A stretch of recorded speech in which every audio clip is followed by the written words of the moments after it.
함께 봉독하도록 하겠습니다. 이로써 고백부터 지극히 큰 약속을 우리에게 주사 이 약속으로 말미암아 너희가 정욕 때문에 세상에서 쏟아질 것을 대하여 신성한 성품에 참여한 자가 되게 하려 하셨느니라. 그러므로 너희가 더욱 힘써 너희 믿음의 떡을 떡의 지식을 지식의 절제를 절제의 인내를 인내의 경건을 경건의 형제 우애를 형제 우애의 사랑을 대하라.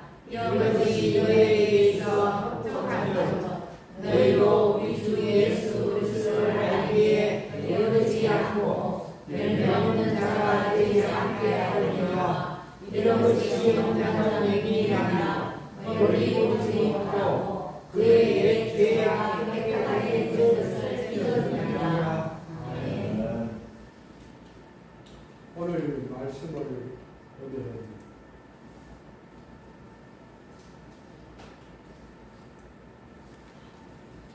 신성한 성품에 참여하는 자가 되게 하려 하셨다고 우리에게 이야기를 합니다. 하나님은 이스라엘 민족을 선택했습니다. 왜 이스라엘 민족을 선택했습니까? 하나님께서 심심하셔서 이스라엘 민족을 선택했습니까? 왜 이스라엘 민족을 불렀을까요? 왜 여러분을 불렀습니까? 왜 여러분이 하나님의 자녀가 되어서 예배를 이 자리에서 예배를 드립니까? 뭘 하라고 불렀지요? 이스라엘 민족을 왜 불렀는가 하면은 이스라엘 민족을 하나님께서 선택한 이유는 거룩한 백성이 되게 하기 위해서입니다. 그리고 제사장의 나라가 되게 하기 위해서 이스라엘 민족을 불렀습니다. 그런데 이스라엘 백성들이 거룩한 백성이 되었습니까? 제사장의 나라가 되었습니까? 제사장의 나라라는 것은 하나님과 사람 사이에 중보자, 하나님의 영광을 드러내는 그 일을 하기 위해서 이스라엘 민족을 불렀습니다. 구약에서 보면 이스라엘 민족을 포도나무, 그 중에서도 극상품 포도나무에 비유했습니다.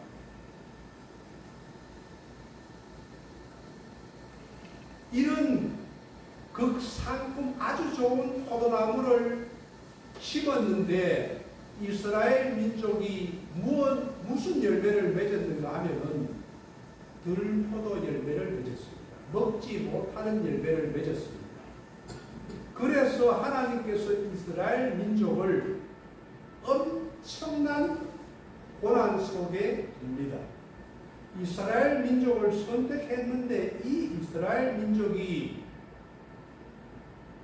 포도 열매, 좋은 열매를 맺는 것이 아니고 아주 나쁜 열매를 맺었습니다. 그래서 바벨론에 멸망하게 해서 70년간을 고생활을 갖다가 오게 만듭니다. 그러면은 하나님께서 저와 여러분을 왜 구원하신지 아십니까? 왜 구원하신지 아십니까? 하나님께서 심심해서 저와 여러분을 교회에 불렀습니까? 그냥 우연히 그래 한번 불러보자 그래서 구원했습니까? 절대로 아닙니다. 그럼 왜 불렀습니까?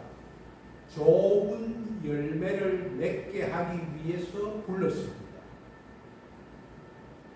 하나님의 자녀를 삼으신 이유는 하나님이 그냥 심심해서 여러분을 자녀 삼은 것이 아니고 구원받은 것이 아니고 거룩한 백성, 제사장의 나라가 되게 하기 위해서 여러분을 불렀습니다.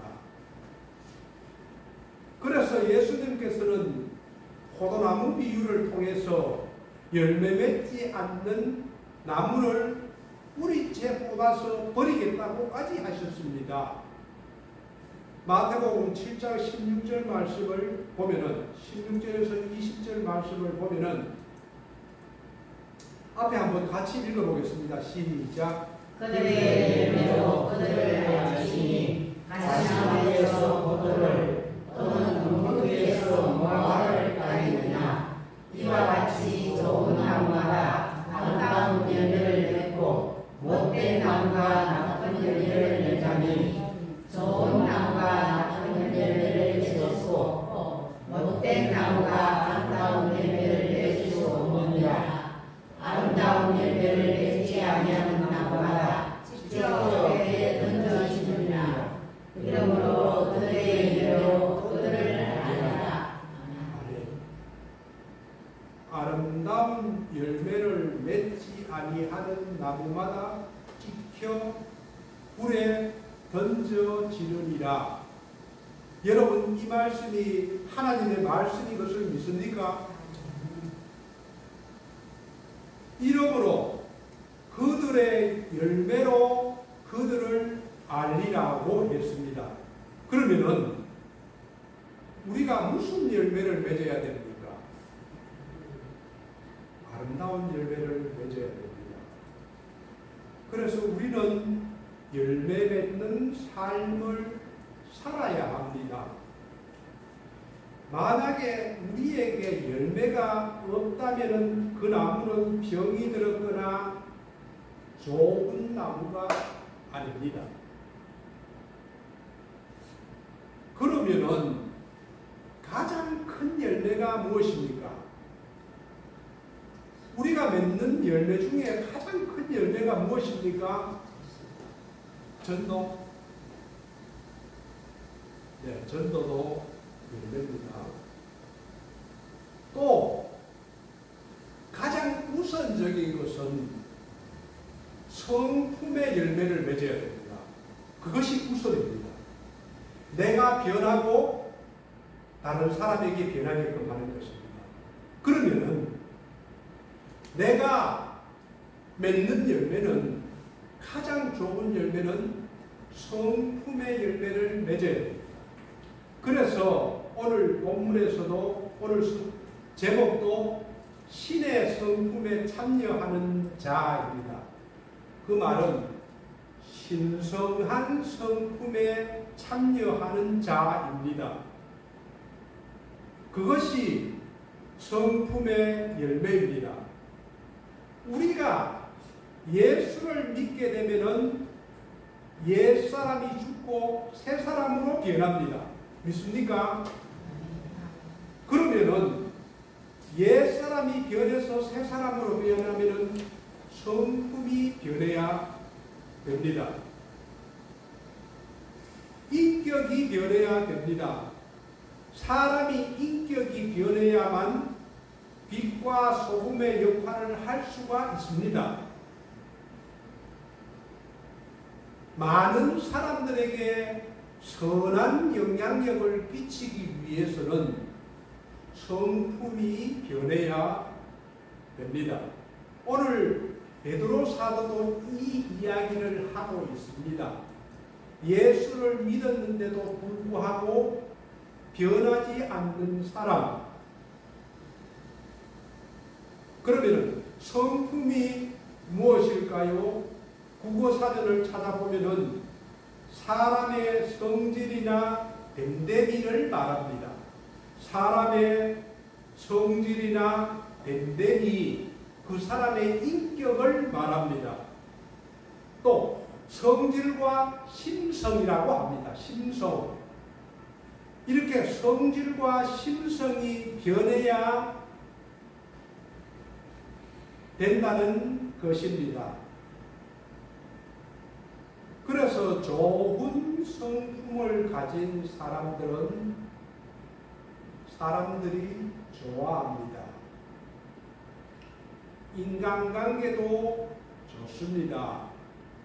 IQ가 좋은 것보다도 지능 지수가 좋은 것보다도 성품이 좋아야 세상에서도 성공할 수가 있다고 이야기를 합니다. 하나님께서도 우리가 성품이 좋아지기를 원하십니다. 하나님의 사역자로 하나님의 일꾼으로 쓰기 위해서는 성품이 변해야 쓸 수가 있습니다. 예수님께서도 나는 마음이 온유하고 겸손하니 내게 와서 배우라고 하셨습니다.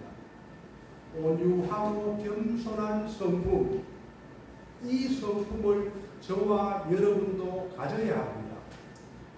만약에 성품이 불같이 화를 낸다, 아침 저녁으로 조속으로 바뀐다, 성품이 개떡 같아, 이런 사람은 하나님이 쓸 수가 없습니다. 저도 좀 개떡 같거든요. 그래서 늘 불안합니다. 그런데 많이 변했습니다. 갈수록 변하고 있습니다. 그래서 참 감사합니다.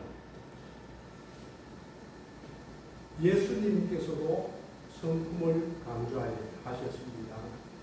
심령이 가난한 자는 복이 있나니, 애통하는 자는 복이 있나니, 온유한 자는 복이 있나니, 모두 성품에 대해서 이야기를 합니다. 이렇게 변해야 된다고.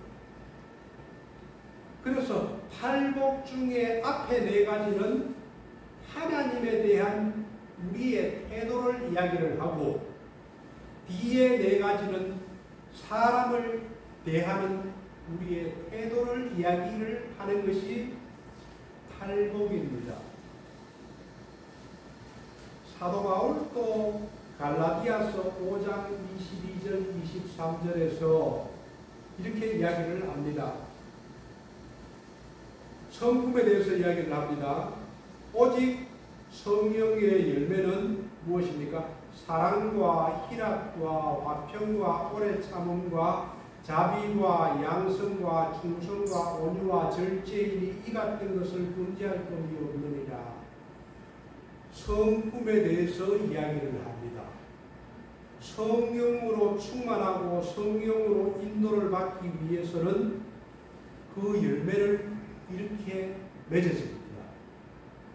그러면은 저와 여러분이 이 성품을 맺고 있습니까?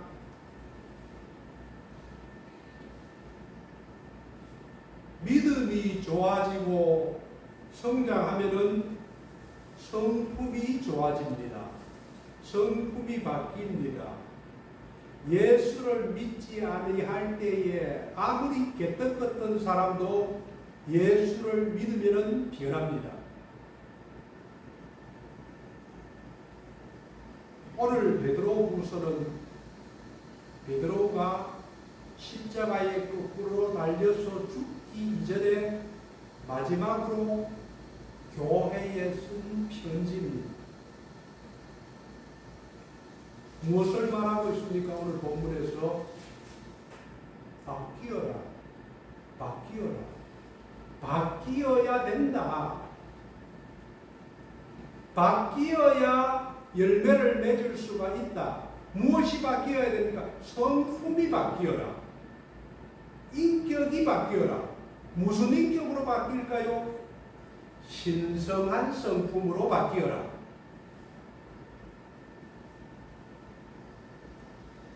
다른 번역책을 보면은 신의 성품으로 바뀌어라 이렇게 이야기를 합니다.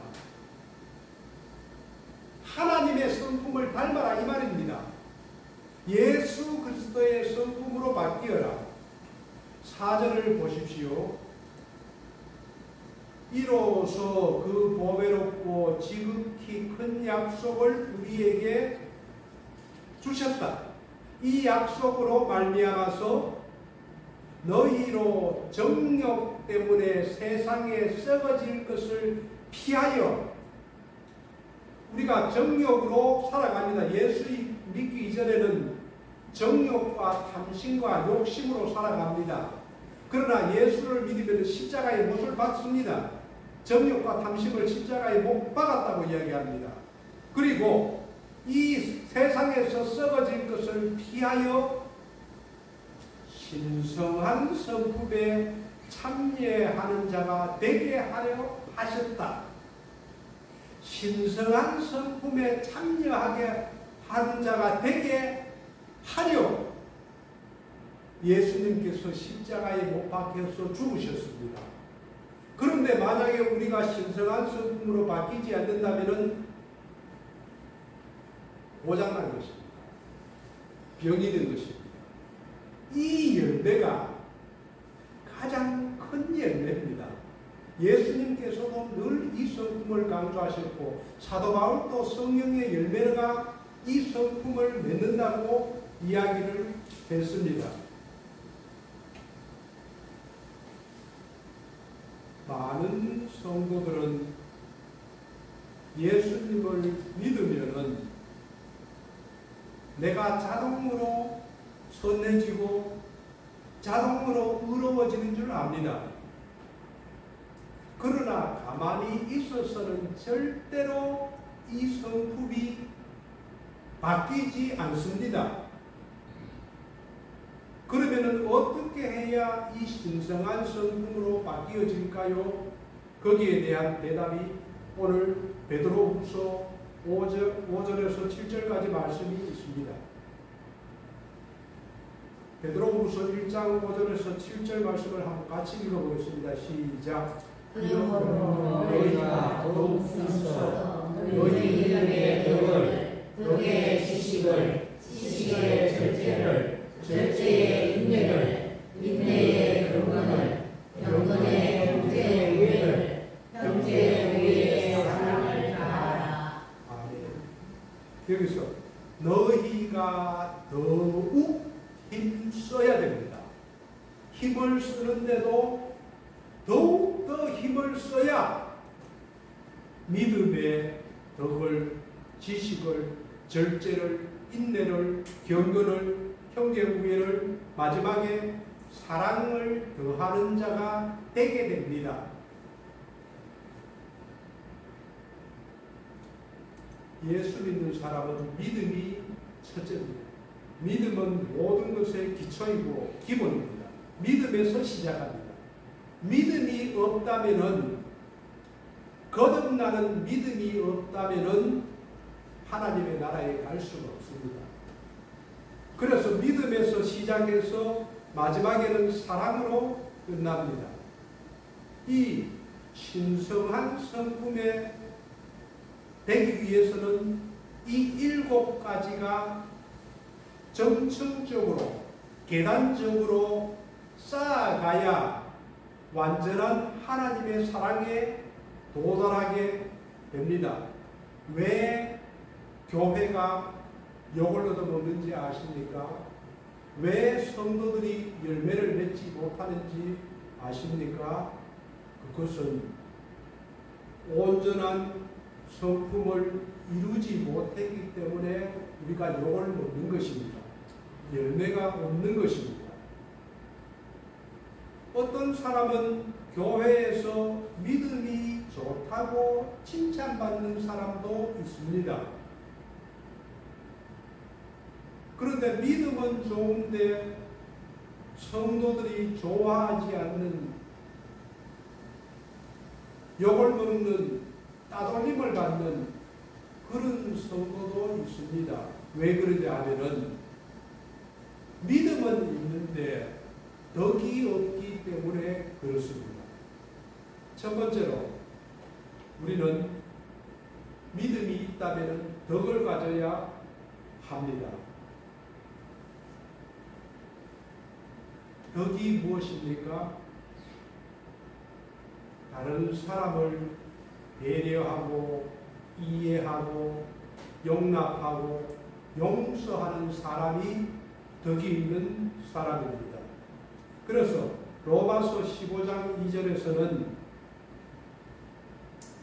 우리 각 사람이 이웃을 기쁘게 하되 선을 이루고 덕을 세우도록 할지니라 라고 이야기를 했습니다.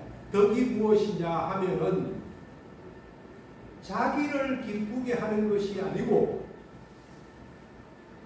이웃을 기쁘게 하는 사람이 덕이 있는 사람입니다. 그러나 우리는 잘 그렇게 하지를 않지요. 무엇이든지 자기를 우선시하려고 합니다. 그러나 그렇게 해서는 덕이 쌓여지지 않습니다. 이웃을 기쁘게 하면서 악을 행하지 말고 선을 행해야 합니다. 고린도전서 14장 26절에서도 이야기를 합니다. 그런즉 형제들아 어찌할꼬 너희가 모일 때에 찬송시도 있으며 가르치는 말씀도 있고 계시도 있고 방언도 있고 통역함도 있는데 이 모든 것을 덕을 세우기 위하여 하라. 덕을 세우기 위해서 하라. 다른 사람을 기쁘게 하고 다른 사람을 세우기 위해서 하라. 교회에서 하는 모든 일들을 덕을 세우기 위해서 해야 합니다. 어떤 사람들은 보면은 믿음은 있는데 말만 하면은 다른 사람에게 상처를 줄 사람이 있습니다. 그 사람은 말만 하면은 사람들에게 아픔을 줘요. 말은 잘하는데 덕이 아닙니다. 덕이 있는 사람들은 같은 말을 하는데도 배려하고 상대방이 어떻게 들을까 조심하면서 말을 합니다. 그래서 똑같은 말을 해도 덕이 있는 사람은 좋아하고 고마워하고 기쁘게 듣습니다. 그래서 고린도전서 10장 32절 33절에서는 이렇게 이야기를 합니다. 유대인에게나 헬라에게나 하나님의 교회나 거치는 자가 되지 말고, 거치는 자가 되면 안 됩니다. 이게 절대적입니다. 나와 같이 모든 일에 모든 사람을 기쁘게 하여 거치는 사람이 되면 안 되고 모든 사람을 기쁘게 하는 사람이 되어야 됩니다. 그러기 위해서는 나의 유익을 구하지 아니하고 많은 사람의 유익을 구하여 저희로 구원을 얻게 하라 라고 바울이 이야기를 합니다. 모든 사람에게, 누구에게나, 헬라인이나 유대인이나 예수를 믿지 않는 사람에게나 교회나 거치는 사람이 되어서는 안 됩니다. 그러기 위해서는 자기 주장만 내세우는 사람이 있습니다. 내 말이 맞아.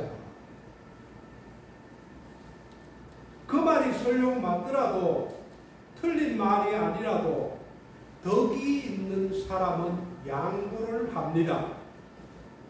진리를 위해서라면, 예수 그리스도를 위해서라면 목숨 걸고 신앙의 절개를 지켜야 하지만은 그 외에 사소한 것들은 양보해도 됩니다. 져줘도 된다는 이 말입니다. 그래서 지는 것이 하나님께 영광이 된다면 지는 것이 덕입니다. 양보하는 것이 하나님께 영광이라면 양보를 해야 됩니다. 신앙생활에서 덕을 세우는 길은 자기의 유익을 구하는 것이 아니라 다른 사람에게 유익을 구하면 됩니다.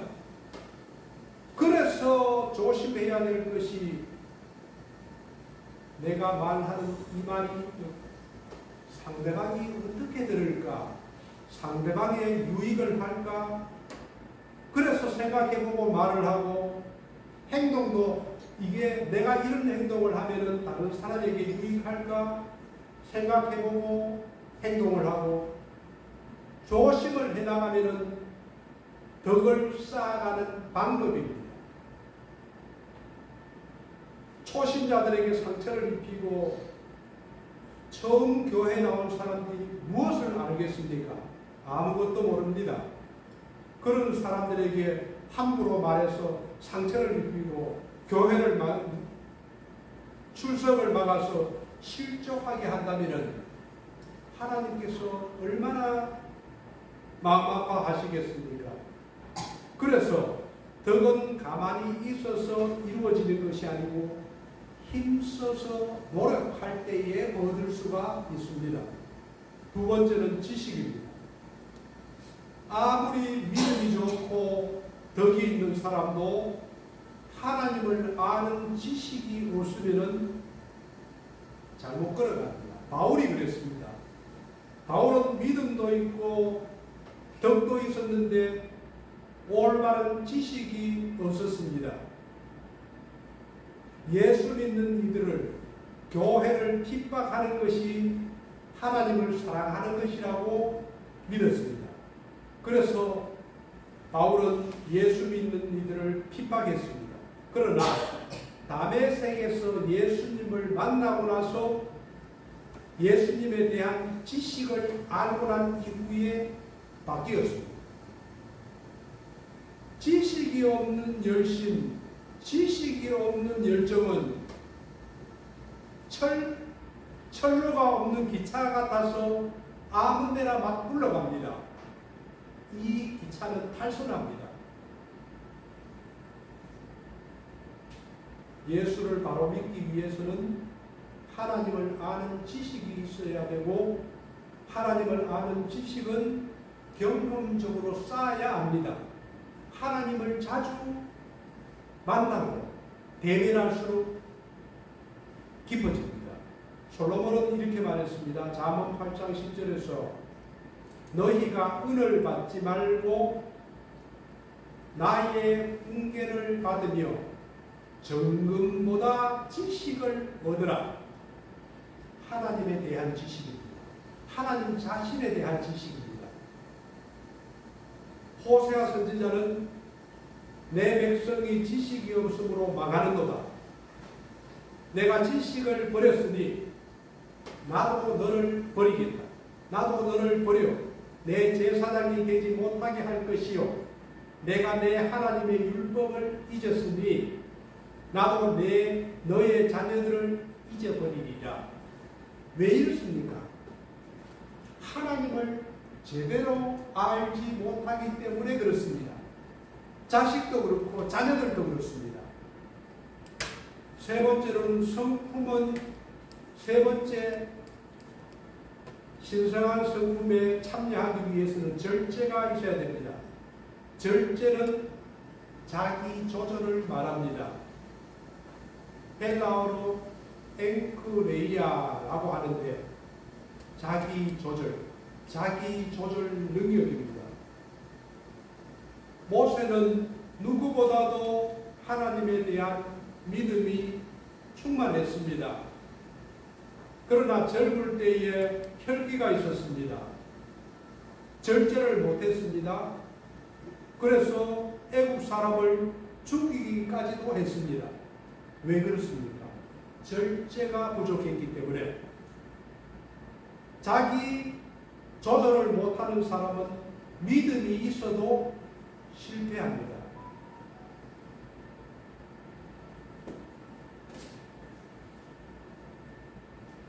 혈기를 누를 수 없다면 아무리 공든 탑도 한순간에 무너집니다. 미국에서 일어났던 남편과 아내가 부부싸움을 했습니다. 부부싸움 해보셨지요? 저도 가끔씩 하는데 안 하려고 되게 노력합니다. 그런데 이 부부싸움을 했는데 아내가 속이 상해서 가출을 했어요. 그 며칠만 기다리면은 또 이 아내는 정신 차리고 들어옵니다. 그런데 이 남편이 집에 있다가 화를 참지 못해서 어린 자식들을 저수지로 데리고 가서 빠뜨렸습니다. 이 자식이 죽었습니다. 그리고 자기도 호수에 뛰어들었습니다. 그런데 구조대가 와서 구출했습니다. 왜 그렇습니까? 자기 조절 능력이 부족하기 때문에, 절제가 부족하기 때문에 그런 일이 생깁니다. 누구에게나 조심해야 될 것이 절제입니다. 네 번째는 인내가 있어야 됩니다. 하나님은 오래 참으시는 분입니다. 우리가 교회를 한두 번 빠진다고 해서 하나님이 바로 징계하지 않습니다. 교회를 한 달, 두 달 빠진다고 해서 화를 내지 않습니다. 그러나 하나님은 그것을 생각하고 계십니다. 왜냐? 그래서 베드로후서 3장 9절 말씀을 보면 그렇습니다. 제가 읽겠습니다. 주의 약속은 어떤 이에 더디다고 생각하는 것 같이 더딘 것이 아니라 오직 너희를 대하여 오래 참으사 아무도 멸망치 않고 다 회개하기에 이르기를 원하시느니라. 그래서 하나님은 오래 참으십니다. 다섯 번째 성품은 경건입니다. 예수님을 닮아가는 것입니다. 저와 여러분이 오늘 본문의 말씀과 같이 하나님의 성품을 닮아가는 것이 경건입니다. 여섯 번째는 형제 우애가 있어야 됩니다. 형제 우애. 말 그대로 형제를 사랑해야 합니다. 하나님을 사랑합니다 이러면서 형제를 미워한다는 것은 있을 수도 없는 일입니다. 하나님을 사랑합니다 이렇게 이야기하고는 형제를 미워하면은 보이는 형제를 사랑하지 못하는 자가 어찌 보이지 않는 하나님을 사랑할 수 있느냐? 그것은 거짓말이다. 이렇게 이야기를 합니다. 여기서 형제 사랑이란 혈육과 가족 그리고 영적인 형제를 말합니다. 서로 우애가 깊은 형제가 있었습니다. 형은 결혼을 하였고 동생은 아직 결혼을 하지 않았습니다. 그래서 이 두 형제는 부모로부터 밀밭을 상속받았습니다. 밀농사를 지어서 이제 볕단을 밭에서 형님과 동생이 반반으로 나누었습니다.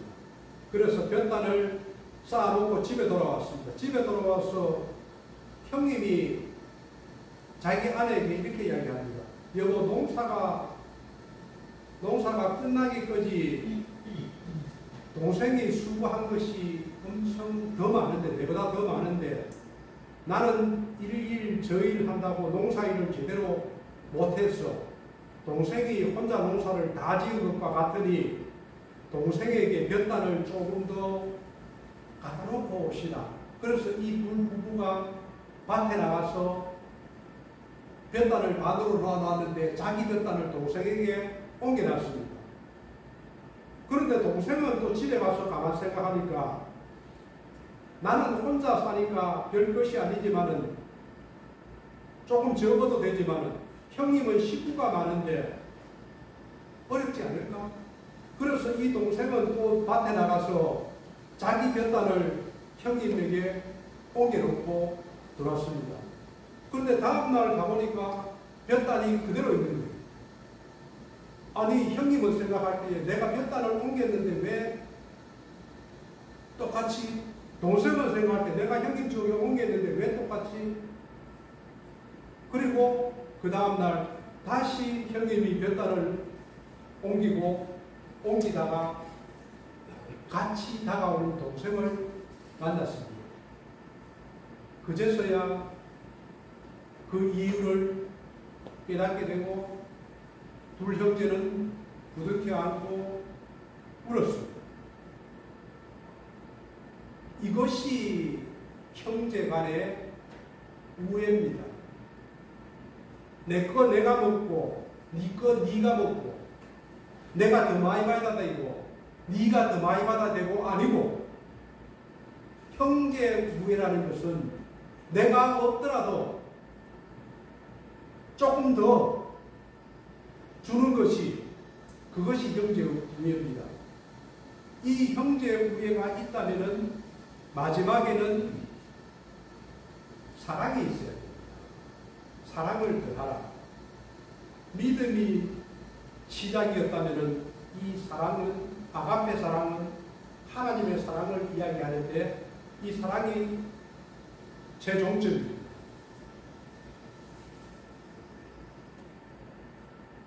하나님은 의로우신 분입니다. 예수 믿는 사람을 사랑하지만은 예수 믿지 않는 사람도 사랑합니다. 하나님은 의로운 자에게 햇빛 주시고 비만 주시는 것이 아니고 모든 사람에게 비와 햇빛을 주시는 선한 분이십니다. 여기서 사랑을 더하라는 것은 이 아가페 사랑, 사랑할 수 없는 사람을 사랑하는 것이 오늘 본문에서 말하는 사랑입니다. 내가 사랑할 수 있는 사람을 사랑하는 것은 누구나 할 수 있는 상식입니다. 나를 사랑하는 사람, 내가 사랑하는 것은 상식입니다. 그러나 내가 사랑하지 못할 사람을 사랑하는 것이 오늘 본문에서 말하는 사랑입니다. 중국에서 김요섭 선교사님이 중국에 가서 복음을 전하고 있습니다. 그런데 그것은 문둥이 마을에서 문둥이들에게 복음을 전했습니다. 아마 김요섭 선교사에 대한 책을 보신 분도 있고 녹음기를 들은 사람도 있을 겁니다. 중국에서 수백 명 문둥이들과 함께 김요섭 선교사는 살고 있습니다. 문둥이들은 손과 발이 다 떨어져 나가고 문드러지고 그렇습니다. 잘 걷지도 못합니다. 그런데 이 문둥이 마을에 이 문둥이들이 죽으면서 마지막 소원이 김요섭 선교사 곁에서 죽는 것이랍니다. 그래서 그만큼 김요섭 선교사를 믿고 사랑했기 때문에 죽을 때가 되면은 이 썩어진 다리와 팔로 질질 끌고 김요섭 선교사 곁에 와서 죽겠다고 온다는 것입니다. 아침에 일어나 보면은 이 김 선교사 방 앞에 시체들이 여럿이 모여 있다고 합니다. 한 번은 이런 일이 있었습니다. 이 문둥병자 팔뚝에 고름이 노랗게 썩어서 보였습니다. 그런데 짜도 짜지지 않았습니다. 고름이 깊은 살 속에 안에 있어서 짜지지 않으니까 이 김요섭 선교사가 입으로 그 고름을 빨았습니다. 그래 한참을 빨자 그 부분이 얕아졌습니다. 어느 정도 얕게 된 이후에 이제 두 손으로 그 고름을 짰습니다. 그러자 그 고름이 터지면서 옆에 보조 목사님이 있었는데 그 보조 목사님 얼굴에 고름과 피가 쏟아졌습니다. 이 보장 목사님은 순간적으로 엉엉 울면서 눈물을 터뜨렸습니다. 그러자 김효석 선교사가 물었습니다. 더러워서 우나? 더러워서 우냐? 보조 목사가 아닙니다. 선교사님이 문둥병자 고름을 입으로 빨 때 주님이 계셨습니다. 선교사님이 문둥병자 고름을 입으로 빨 때에 주님이 여기 계셨습니다. 고름이 튀는 순간에 주님이 사라졌습니다. 주님이 사라져서 울었습니다.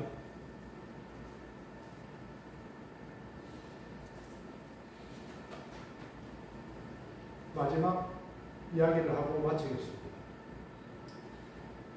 영국 미들랜드 지방, 그 지방에 이상한 두 개의 무덤이 있습니다. 이 무덤 앞에는 오른손이 없는 여인의 동상이 세워져 있다고 합니다.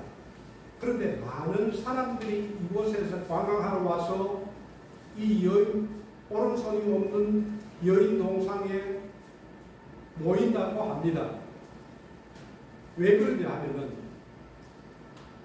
이 이야기가 있어서 그렇습니다.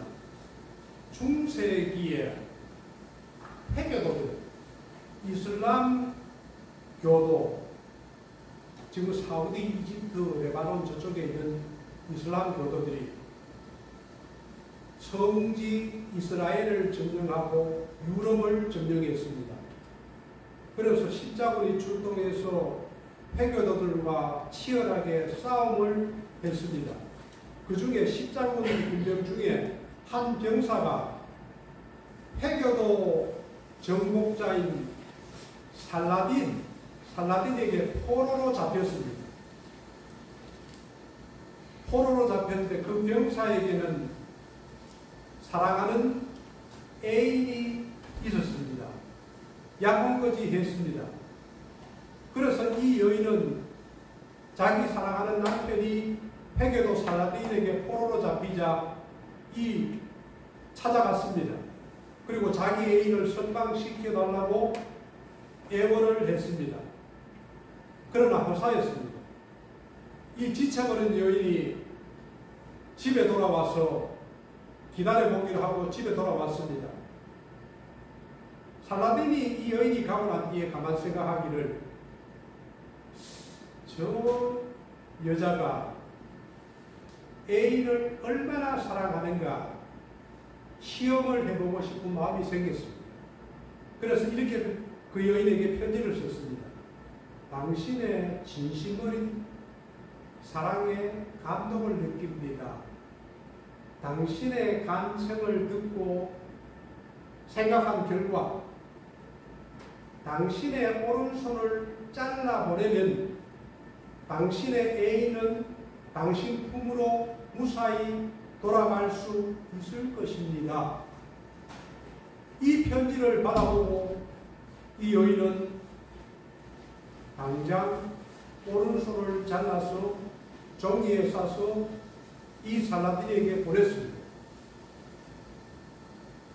그래서 그 병사는 약속한 대로 훈련하게 되었습니다.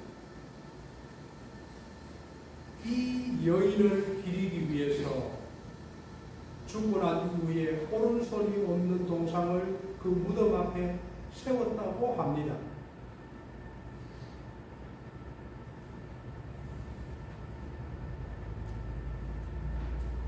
이 여인은 자기가 사랑하는 사람을 위해서 오른손을 잘라 주었지만 하나님은 우리를 위해서 무엇을 주셨습니까?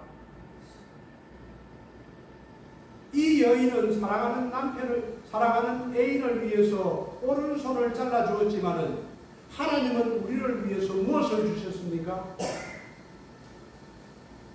자기의 아들을 주었습니다.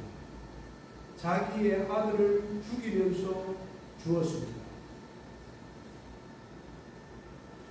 이것이 하나님의 사랑이고 아가페 사랑입니다. 그래서 이 7가지 성품의 완성은 하나님의 사랑을 우리도 가지라는 것입니다. 그러나 이 신성한 성품은 가만히 있어서는 이루어지지를 않습니다. 어떻게 해야 됩니까? 힘써 노력할 때에 얻어지는 것입니다. 그래서 마지막 8, 9절 말씀입니다. 한번 같이 읽고 마치겠습니다. 시작. 이런 것이 너희에게 있어 혹독한즉 너희로 우리 주 예수 그리스도를 알기에 배우지 않고 열매 없는 자가 되지 않게 하려니와 이런 것이 없는 자는 외길이나 멀리 보지 못하고 그의 열쇠가 깨끗하게 되는 것을 잊었느니라. 아멘. 이런 것이 없다면, 이러한 성품이 없다면 열매 없는 자가 됩니다.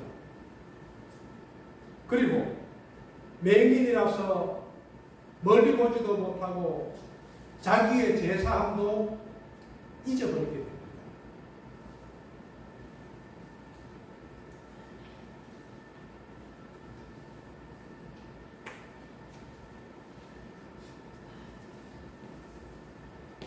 우리 모두가 신성한 성품에 참여하기 위해서 힘써야 될 것입니다. 열매 없는 자가 되지 않게 하기 위해서는 힘쓰는 방법밖에 없습니다. 저와 여러분이 이러한 신성한 성품에 참여하는 자가 되길 주님의 이름으로 축원드립니다. 아멘.